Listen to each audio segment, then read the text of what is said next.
बनारस से वापस आने के बाद शेखर ने सुमन से गुजारिश करते हुए कहा कि तुम कुछ दिनों के लिए मेरे घर पर रुक जाओ।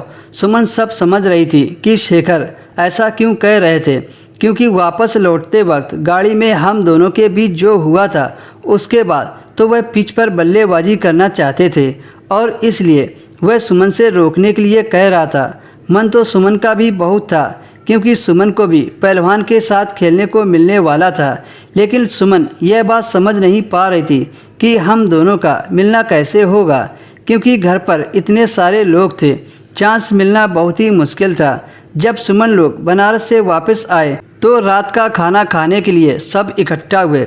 उस दिन सबके सामने शेखर ने सुमन से कहा कि आपको कुछ दिन तक हम लोगों के साथ रुकना चाहिए, इसी बहाने मैं आपको खेत व फार्म हाउस भी घुमा दूंगा, फिर पता नहीं आप हमारे घर कब आ पाओ। शेखर के ऐसा कहने से सुमन समझ गई थी कि उनके अंदर क्या चल रहा है।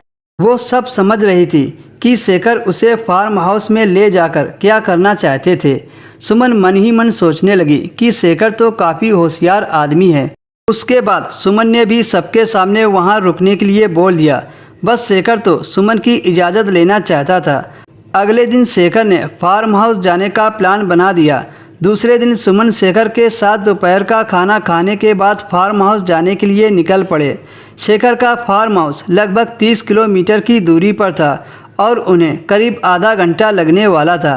रास्ते में शेखर सुमन से हंसी मजाक कर रहे थे और सुमन उनके बगल में बैठी थी। उस वक्त सुमन साड़ी पहने हुई थी। तभी शेखर ने सुमन से कहा, तुम इस साड़ी में बहुत खूबसूरत लग रही हो। शेखर के ऐसा कहते ही सुमन ने भी मजाक में बोल दिया, आप गाड़ी चलाइए, इधर उधर मत देखिए। तब शेखर ने कहा, आज तो मुझे लग्जरी कार चलाने को मौका मिला है, आज तो पूरी रफ्तार से चलाऊंगा। सुमन समझ गई कि वो किस कार की बात कर रहे हैं। सुमन मुस्कुरा दी और बोली, देखिए ज़रा संभल के चलाइएगा, क्योंकि इस लग्जरी कार का इंजन बहुत तेज़ है, कहीं आप पसीना पसीना ना हो जाएं। तब शेखर बोला, लगता है तुम मुझे हल्के में ले रही हो, हम हैवी ड्राइवर हैं, आपको शिकायत का मौका नहीं मिलेगा। सुमन मुस्कुरा दी। करीब 3 बजे वो लोग फार्म हाउस पहुंच गए और फिर